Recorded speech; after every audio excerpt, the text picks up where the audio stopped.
Okay, so Custer and his command, who are somewhat back together after that charge down Medicine Tail Coulee in the retreat, they're all at Battle Ridge. And what Custer does then is he divides his cavalry again. And this is where we start for today. So they're all right here at Battle Ridge.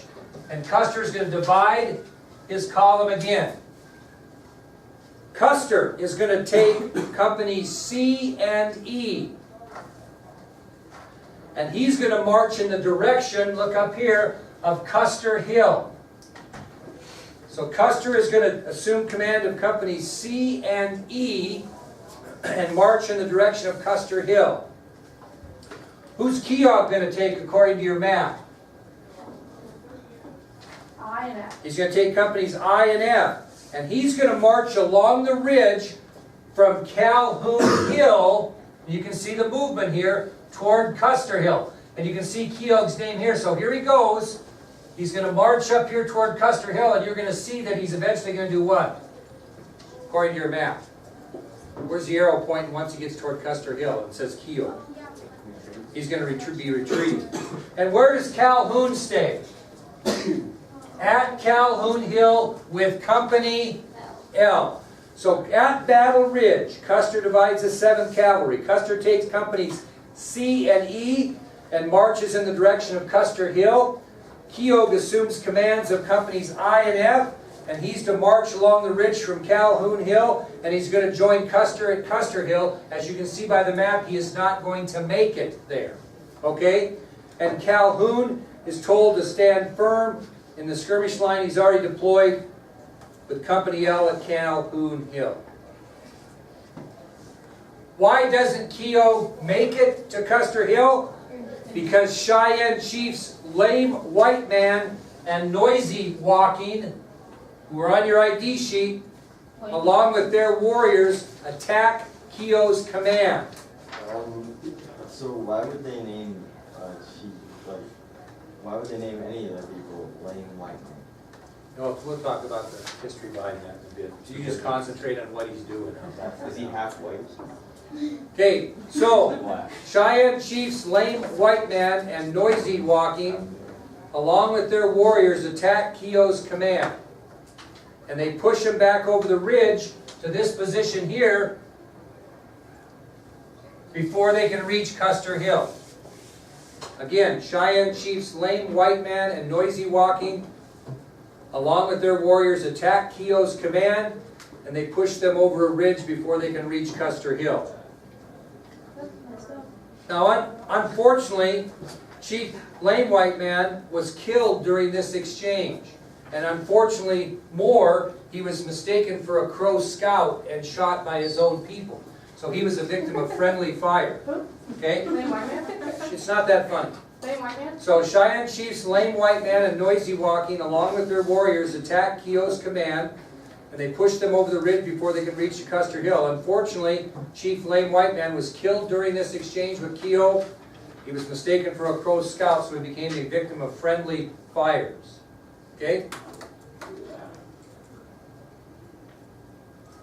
So, with this attack, and Keogh being put in a very vulnerable position here, what's the problem? Custer split his command, right? And the plan was for them to eventually end up where? On Custer Hill to defend themselves. Are they all going to end up there? No, the problem we have is all 3 divisions are not with, they're apart. You got Custer up by Custer Hill, you got Keogh stuck here, and you got Calhoun, who's on Calhoun Hill. So at this point in the battle, the 3 commanders and their men are totally separated from each other. Not good. Okay? Thank you. It's 4:30 p.m. and back at Calhoun Hill, Calhoun and his men are fighting furiously for their lives. So it's 4:30 p.m. Keogh has been pushed back over the ridge. Custer's still advancing to Custer Hill, and Calhoun and his men are fighting furiously for their lives at Calhoun Hill. Does Calhoun survive this? What? Does Calhoun survive this? Nobody survives this. Nobody, not even me. Oh yeah, but he's not in this part. Uh-oh. Computer went to sleep. Yeah, okay. Thank you. Anyway, so Calhoun. Now who, according to your map, who is attacking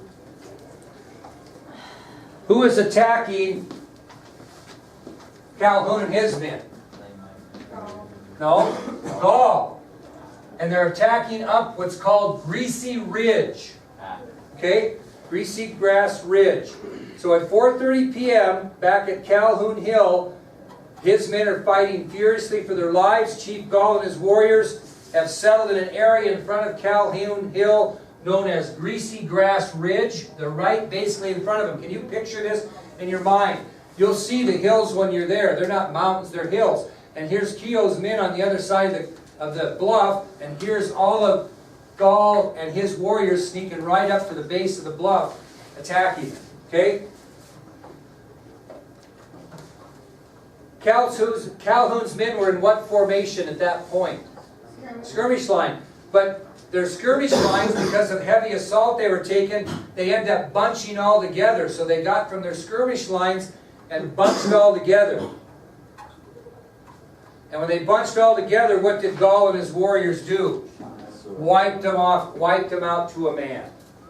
And once they wiped out Gaul and his warriors, once they wiped out Calhoun at Calhoun Hill, where do you think he's going next? Custer. Not to Custer yet. Reno. No, Reno's clear the hell away. Keogh. He's going to go to Keogh. So basically it was pretty quick. Here comes Gaul. He makes the first attack on Yates and pushes him up, towards Nye Cartwright Ridge.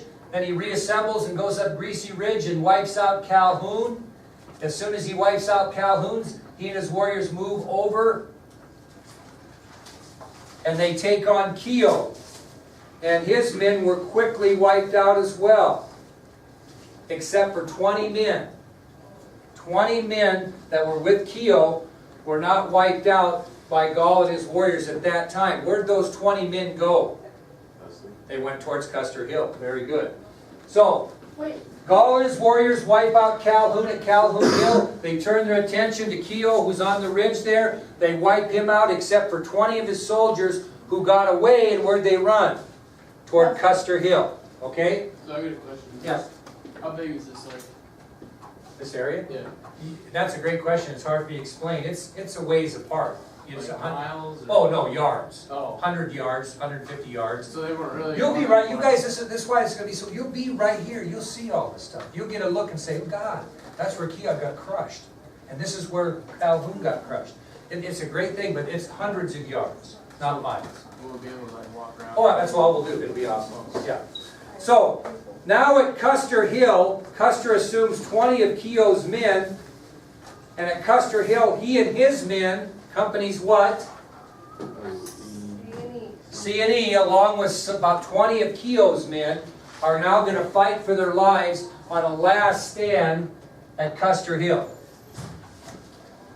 Now, what have you heard? Come on now. What have you heard about the legendary Custer Hill in your history? Garrett, what have you heard? How'd that come about? What happened up there at Custer Hill? Everybody just all the Indians just kind of surrounded them and things Oh. got left in the middle. Okay, and what happened? What have you heard? What happened up on Custer Hill? I mean, They all died. they all died, but how long did it take? What was the courageous last stand? They fought furiously for their lives for a fairly long period of time. Custer, the last one to die. You hear the legend. Now, how do we know that isn't true? How do we know that Custer didn't fight a long battle and was courageously wiped out to the last man with Custer taking the final bullet? How do we know that isn't true? A lot of brass. Cartridges. Archaeological digs. Okay, we're going to talk about that. So, battlefield archaeology tells us a different story, which is going to take us then to our next subtopic, which is taking a new view of events at Custer Hill. Taking a new view of events at Custer Hill. Okay?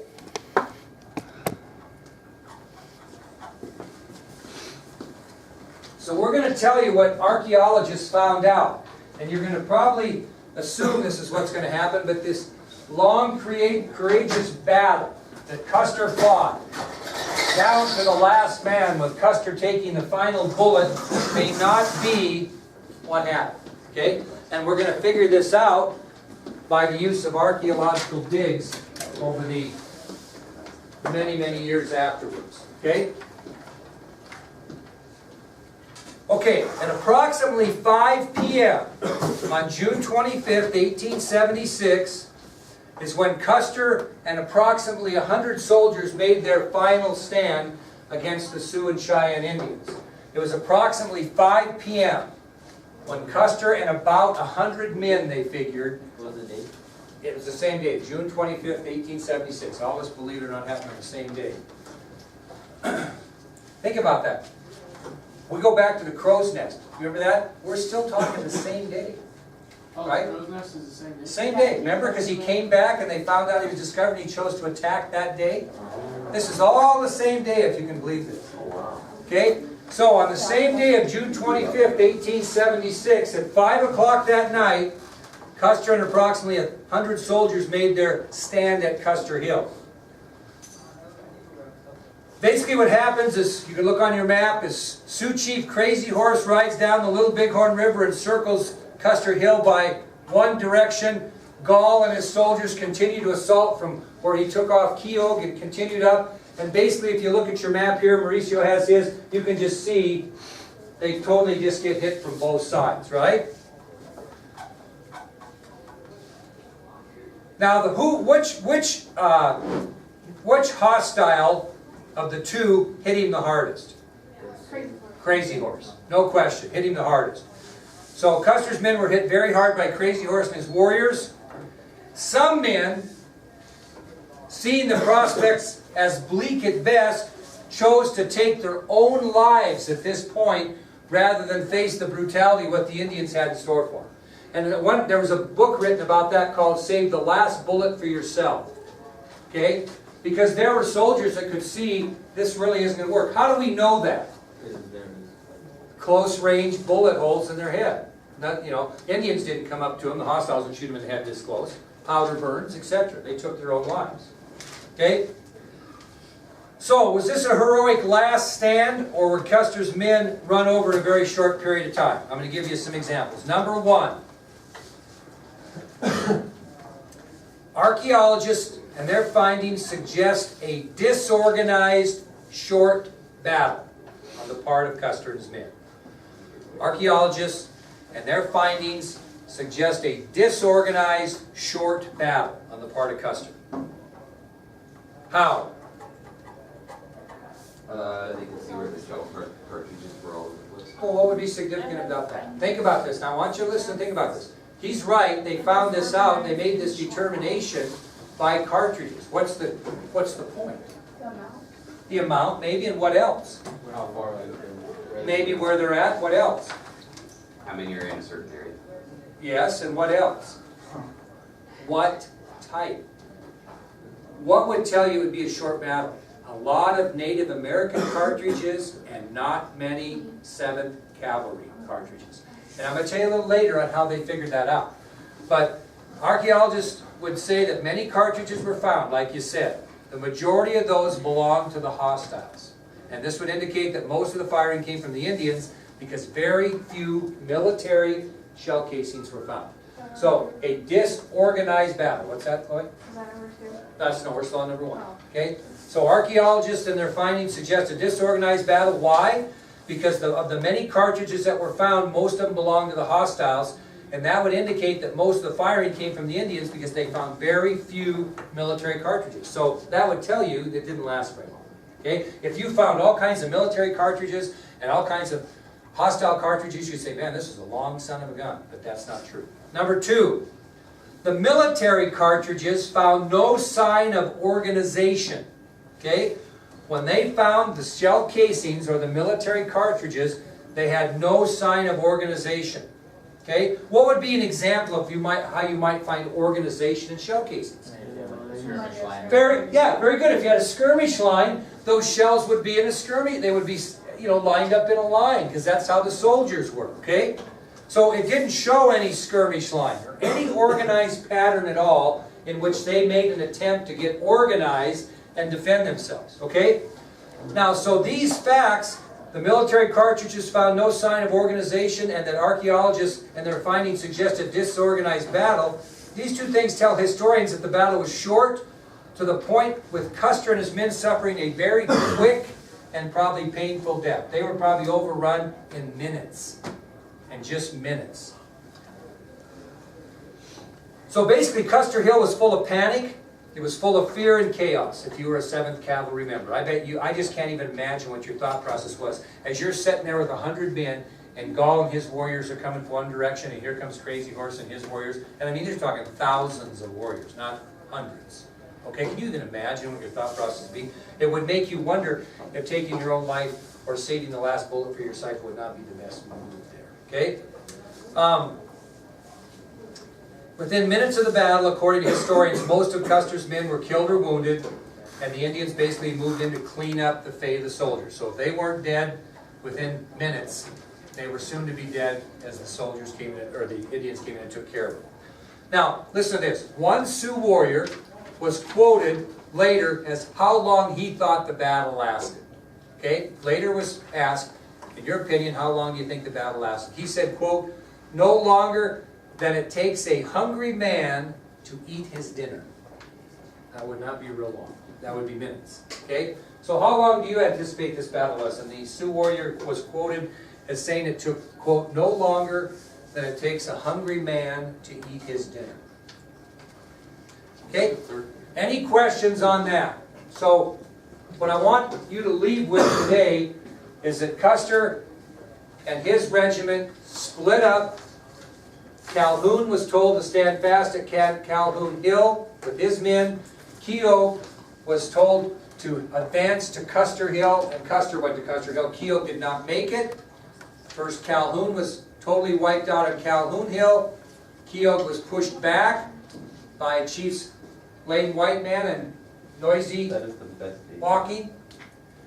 Okay, they were again then taken over in force by Gaul, and then the 20 from Keogh that made it to Custer Hill were soon overrun with Custer and his men in minutes. Got a couple questions. The first one, like, how do they know how, like, Calhoun was killed first, and then Keogh was wiped out, and then Custer was wiped out? Well, you know, and that's let me tell you something, that's a great question, because it just makes sense in the parameters of how they wrote. That doesn't mean 100% sure. I guess it could have gone backwards, and Custer was the last one killed, or you know, the first one killed. I don't know, but it makes sense in archaeological digs and stuff that that's kind of the progression that went. We don't know for sure. He makes a good point. We don't know for sure. Nobody lived to tell the story. One thing lived, but he couldn't tell the story. Okay, so what was the third thing? Yeah, that's awesome.